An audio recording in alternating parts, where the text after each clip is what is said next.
Hi, we are Dalen Starkey and Layla Carter Harris, and we are going to inform you all about the open door policy. Was created in 1899 by U.S. Secretary of State John Hay and lasted until 1949. The open door policy was a statement of principles initiated by the United States in 1889 and 1990. It called for protection of equal privileges for all countries trading with China and the support of Chinese territorial and administrative integrity. John Hay, then U.S. Secretary of State, had a brilliant idea. He sent letters to all the foreign powers suggesting an open-door policy in China. This policy would help U.S. businesses by guaranteeing equal trading rights for all, preventing one nation from discriminating against another.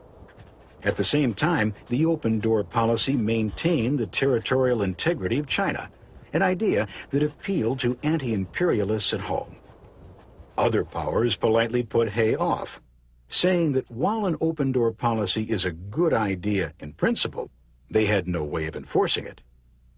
However, Hay, despite the debate, boldly announced that everyone had agreed to the policy. Everyone, that is, except China.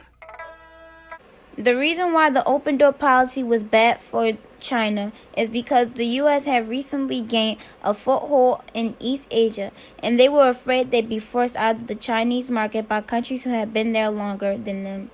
So they created a policy to ensure they wouldn't lose their ability to trade with China.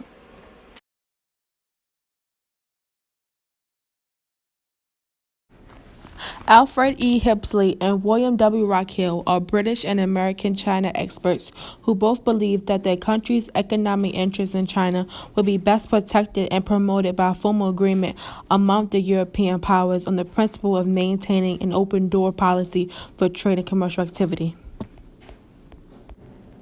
The open door policy was one of the first major steps the U.S. took to expand their influence in East Asia, and it was one of their most important footholds in the area. In this political cartoon, the cartoonist's message is that while other countries could trade with China, Uncle Sam held the keys to doing so. In the political cartoon, Uncle Sam stands as the doorway to China. He is surrounded by people dressed to represent their countries. Great Britain, France, Germany, Russia, Italy, and Japan are shown. The creation of the open door policy increased foreign influence in China, which led to a rise in anti-foreign and anti-colonial sentiment in the country. The backlash against foreigners led to widespread killings of missionaries working in China and an increase in nationalist feelings among the Chinese. America wanted to keep the open door policy. In this political cartoon, it's about the U.S. Army is keeping the open door policy from being violated. The author's message on the political cartoon is that the U.S. Army and America are enforcing the open door policy. This supports American imperialism because it allows America to spread its influence among other countries. Like said earlier in the video, America wanted to not stop trade with China. John Hay diplomatic notes proposed that all countries should have equal trading access to the entirety of China, and those foreign countries must allow Chinese officials to regulate the trade and collect taxes from it. However, darkness fell upon China as the Boxer Rebellion took place throughout the late 19th and early 20th century in China. The movement was started by a secret group of Chinese civilians who called themselves Yehequan, which roughly translates to mean the righteous and harmonious fist. The group was later referred to as the Boxers. The Boxers wanted to diminish all foreign influences on China and drive all non-native people out of China. Beginning in the late 1890s, the Boxers began attacking Christian missionaries, Chinese Christians, and foreigners in northern China.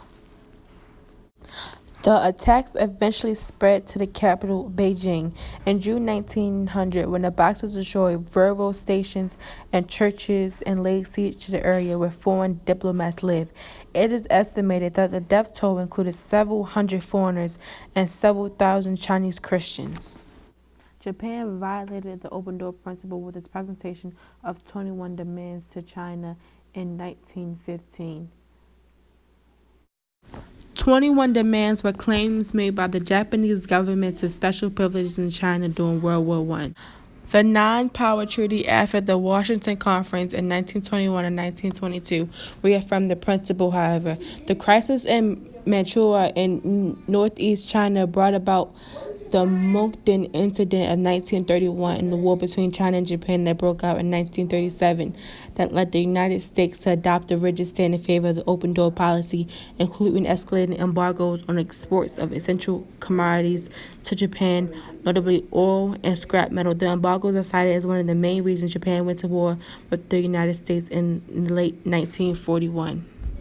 Japan's defeat in World War II, 1945, and a communist victory in China's Civil War in 1949, which ended all special privileges to foreigners, which made the open door policy meaningless.